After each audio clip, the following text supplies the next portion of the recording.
How many people have found the love they want? How many people would die to laugh the way we do?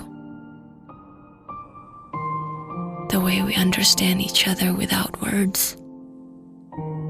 The way we cry because we care a little bit too much.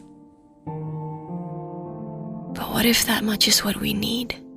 And that much is who we are? Is it wrong to feel?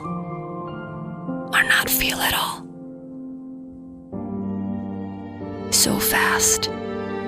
Don't have time to process. I hear a lot of noises. Who are you? Which one are you? Who are you? The world is steady judging while we're trying to find our happy ending. But that's all I hear. Noises.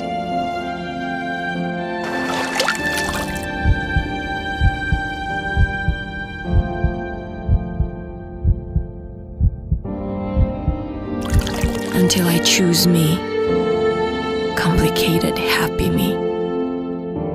And then I'm finally free. Me. But how many people have found it the way we do?